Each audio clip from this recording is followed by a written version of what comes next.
আল্লাহ বলে সিদ্ধান্ত নেবেন, এখন আল্লাহ বলে সিদ্ধান্ত, আগে সিদ্ধান্তহীনতা ছিল না। এই শব্দটা আল্লাহর জন্য আদৌ প্রযোজ্য না। আর আল্লাহ, আচ্ছা আজকে ফেসবুকে একটা জিনিস দেখলাম, এখানে আমরা কিভাবে মানুষকে যাকে বাঁচাবো,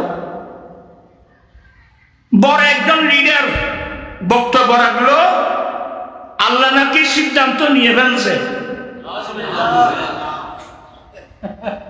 শিক্ষিত সমাজ, আপনাদের দৃষ্টি আকর্ষণ করছি, আল্লাহ নাকি সিদ্ধান্ত নিয়ে ফেলছে। কি সিদ্ধান্ত নিয়ে ফেলছে? জামাতকে বাংলাদেশের ক্ষমতা দিবে। নাউজুবিল্লাহ বলছেন, হাসবেন না। ইসলামের নিয়ম হলো, হ্যাঁ আপনি কে বলতে পারেন ইনশাআল্লাহ, ইনশাআল্লাহ আমরা ক্ষমতায় যাব, ইনশাআল্লাহ আমাদেরকে আল্লাহ ক্ষমতায় নেবে, অথবা বেইজিনিল্লাহ। এই কি আলেম না কি এটা ভিন্নভাবে বলুন। আচ্ছা আল্লাহ সিদ্ধান্ত নিয়ে ফেলছেন, তিনি কিভাবে জানলেন? উনি কি নবী নাকি?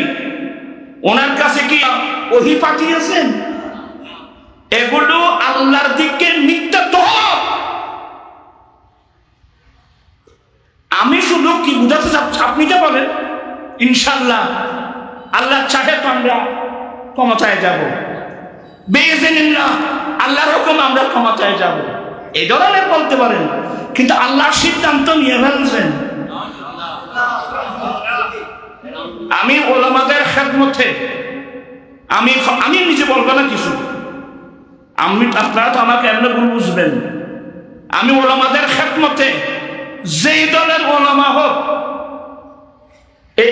কেউ যদি বলে আল্লাহ সিদ্ধান্ত নিয়ে ফেলছে, এই শব্দটা আল্লাহর জন্য প্রযোজ্য কিনা এবং তার হুকুম কি, আমরা জানি যে ইনশাআল্লাহ বেইজিনিল্লাহ, কিন্তু আল্লাহ বলে সিদ্ধান্ত নেবেন, এখন আল্লাহ বলে সিদ্ধান্ত, আগে সিদ্ধান্তহীনতা ছিল না। এই শব্দটা আল্লাহর জন্য আদৌ প্রযোজ্য না। আর আল্লাহ, আচ্ছা আপনার মোতাবেক আল্লাহ সিদ্ধান্ত নিয়ে ফেলছে, তা আপনি জানলেন কিভাবে? আপনার কাছে কি জিবরিল এসেছিল?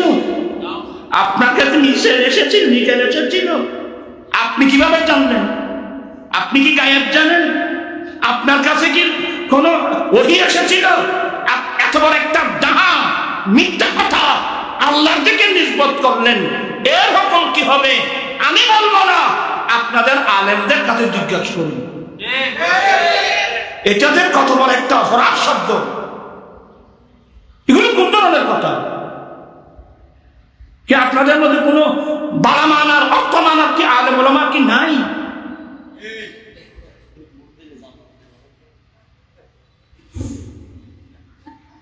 আমি এগুলো বলতে হচ্ছে, এই সমস্ত এগুলোর দ্বারা অনেক মুসলমানের ছেলে মেয়েরা কি হবে? নষ্ট হয়ে যাবে, আকীদা নষ্ট হয়ে যাবে। আল্লাহর জন্য এ ধরনের শব্দ প্রযোজ্য নয়। সিদ্ধান্ত নিয়ে ফেলছে, এগুলো তো মখলুকের কালচার, এগুলো আমরা সৃষ্টিদের, হ্যাঁ আমরা অমুক জায়গায় আমরা তো সিদ্ধান্ত নিয়ে ফেলছি, অমুক সংগঠনের মধ্যে একটা সিদ্ধান্ত হয়ে গেছে, অমুক ভাইরা মিলে আমরা সিদ্ধান্ত নিয়ে ফেলছি। তো এই শব্দটা তো মখলুকের জন্য ব্যবহার করা হয়, এটা তো আল্লাহর জন্য ব্যবহার করা যায় না। একটু কোন ধরনের কথা বললেন এগুলো?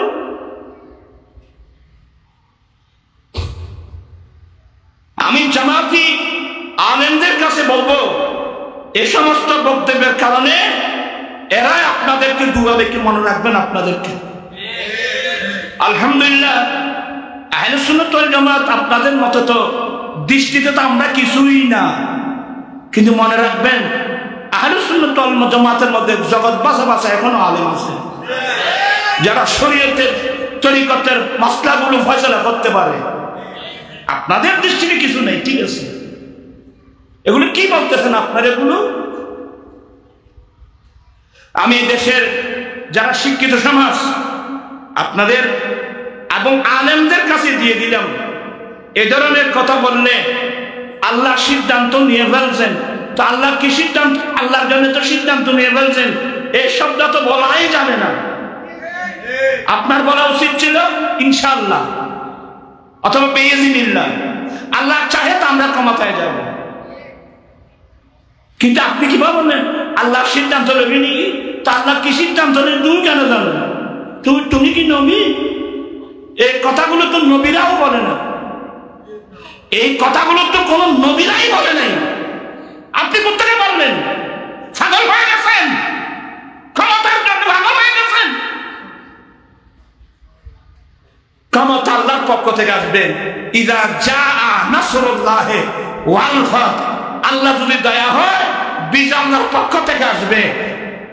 বিজয় সাহায্য কার পক্ষ থেকে আসবে? কিন্তু আপনি নীতির উপর থাকতে হবে, আপনি নীতির উপর থাকতে হবে।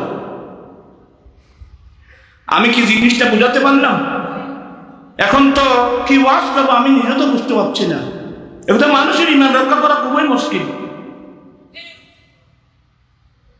ওই দিন একজন বলল আমার নবীকে বলছে যে সাংবাদিক। আচ্ছা এই ফরি না, এই যে করতে গো আল্লাহকে নবীকে সাংবাদিক বলা যায়? আমি সেদিন তাদের কাছে প্রশ্ন করেছিলাম, আচ্ছা ভাই সাংবাদিকের আরবি শব্দ কি? আজ পর্যন্ত পৃথিবীর ইতিহাসে সাংবাদিকদের আরবি নবী রাসূল এই শব্দ পাওয়া যাবে? আরবিতে সাংবাদিক বলে সাহাবী, সাহাবী সাংবাদিক। আজ পর্যন্ত কোরআন হাদিসের কোথাও আমার রাসূলের জন্য সাহাবী শব্দ ব্যবহার করা হয়েছে না নবী রাসূল ব্যবহার করা হয়েছে? এই ফরির খুব বাইরে করতে পারে। আমার জীবন মরণ সাজাবো মাদানী রঙে, আমার জীবন মরণ। ওই দিন একজন বলল কি এখানে কি করতাম আমাকে বলেন তো? আমাদের আম্মি জান মা খদিজাতুল কুবরা রাদিয়াল্লাহু তাআলা জীবনে এক ওয়াক্ত নামাজ পড়ে নাই, পর্দা করে নাই, রোজা রাখে নাই।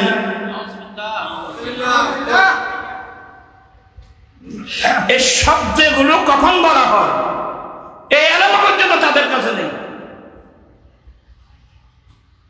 মা খাদিজার জীবনে এক ওয়াক্ত নামাজ পড়ে নাই, যে তোমাকে কে বলছে? লেখাপড়া করছো? সর্বপ্রথম আমার নবীর কলমা পড়েছেন আমাদের আম্মি জান মা খাদিজাতুল কুবরা রাদিয়াল্লাহু তাআলা আনহা।